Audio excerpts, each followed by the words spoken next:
plus. En fait, précise le quotidien israélien Haaretz, à Tel Aviv, Israël veut se laisser la possibilité de reprendre la guerre après la conclusion d'un éventuel accord pour les otages, tandis que le Hamas souhaite un cessez-le-feu à long terme qui inclurait des garanties pour la sécurité de ses dirigeants.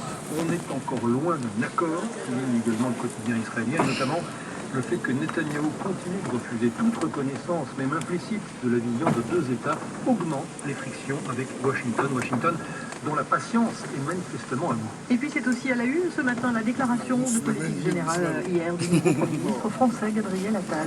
Oui, Gabriel Attal dessine sa France libérale, simplifiée et autoritaire, commente le quotidien Le Soir, Bruxelles.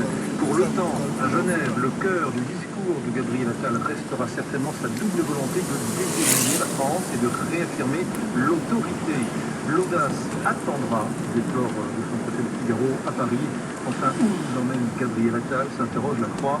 En l'absence de majorité absolue à l'Assemblée, la bataille, pronostique le journal, la bataille sera difficile. Merci Frédéric Couteau, vos revues de presse à retrouver à tout instant sur RFI.fr. Bon, Paul Khalife, mais d'abord la Jordanie qui compte le plus gros quota de réfugiés. Faire fonctionner cette agence onusienne, 30 000 employés, en majorité des Palestiniens, travaillent au quotidien sur le terrain. Elle annonce la suspension des financements par les pays donateurs et les accusations de participation aux attaques du 7 octobre sur des employés de l'agence à Gaza.